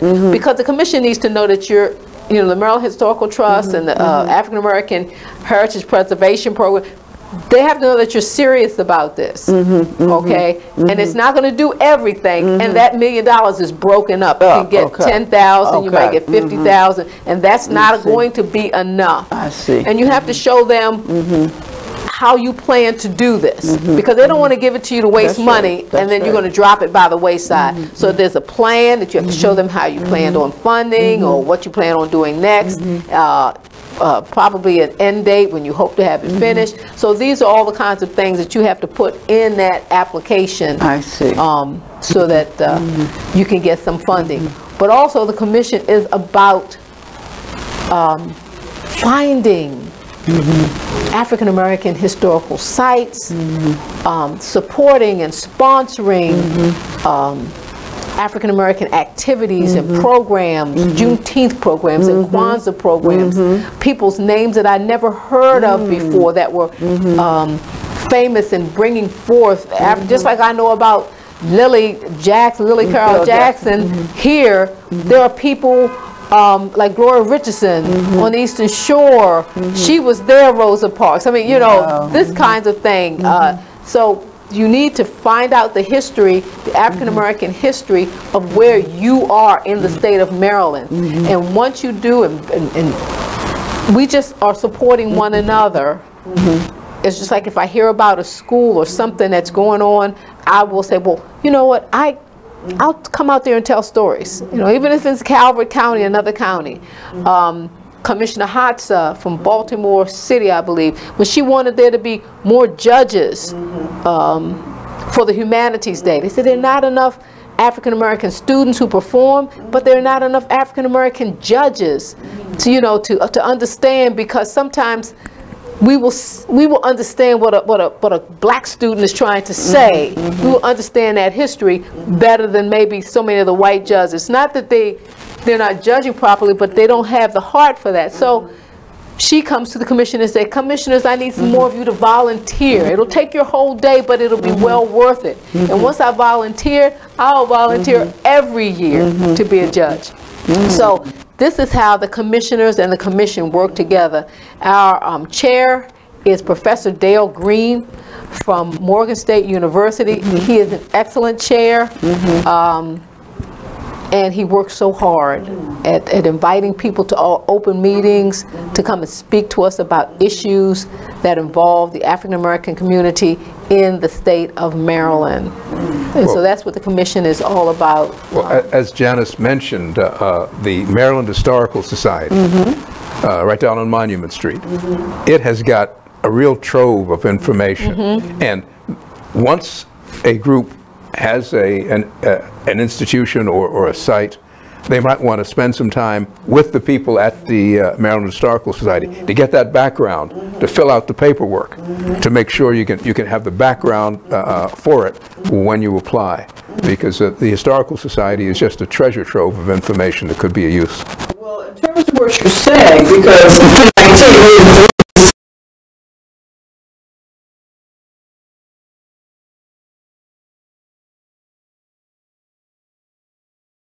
and so we definitely need to document her in terms of where she was, where she taught, her involvement at Morgan State. She went to Coppin State, and also the festival. The first festival of the National Association of Black Storytellers began here in Baltimore. And so I feel that that should be documented. And it began at Morgan State College. And we come here every 10 years. And we'll be here, God willing, and if the creek doesn't rise, we'll be here in 2022. And that'll be our 40th year. So I think that's a part of Baltimore history. Am I correct? Yes, you are correct. You are correct. Correct. So hopefully, in terms of what you're saying, I think we have to use our imagination. We have to be innovative and realize that we're surrounded by history. And we have to look at, like you said, the houses, the buildings, the churches, you know, even some of the community centers. A lot of historic things took place. And so I'm just so thankful for the both of you today, because this has been a history lesson. I mean, if I was taking a class, there's not an amount of money that, you know, I could pay you.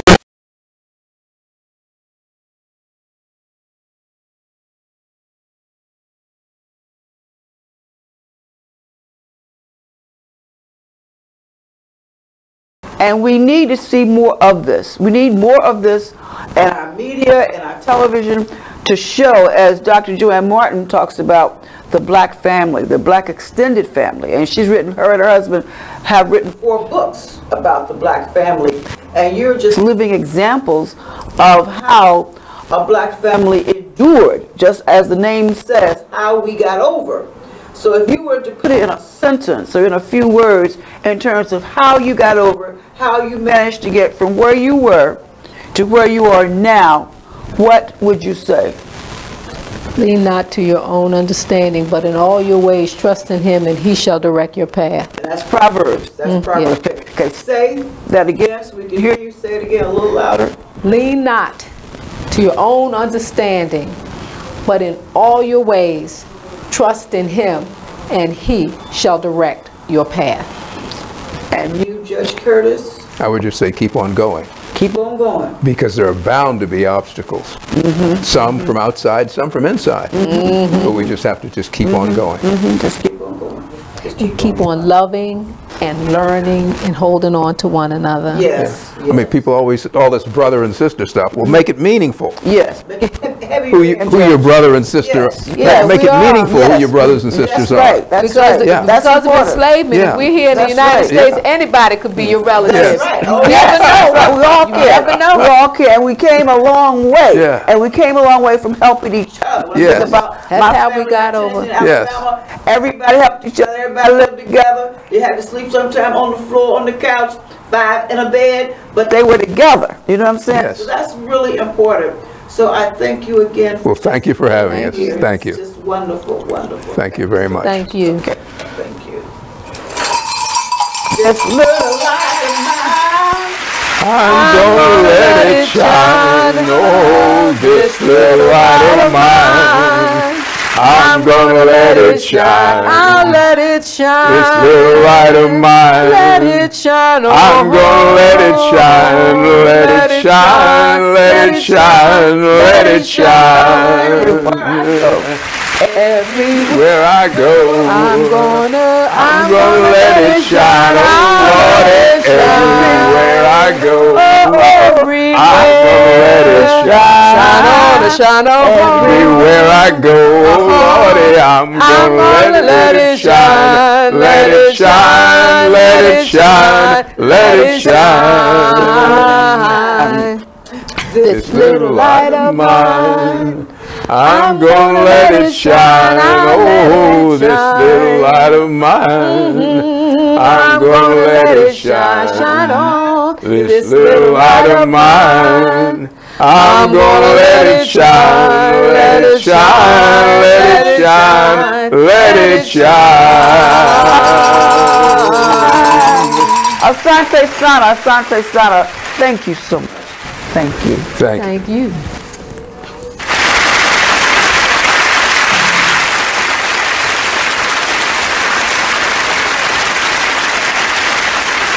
Back with more Cheryl Underwood Radio. Thank you, super producer. We're in the sports bar. Women come to talking women, coming to eavesdrop. And that's right. And last week, I'm just going to throw it back out there, brothers and sisters. The Lakers won against the Timberwolves.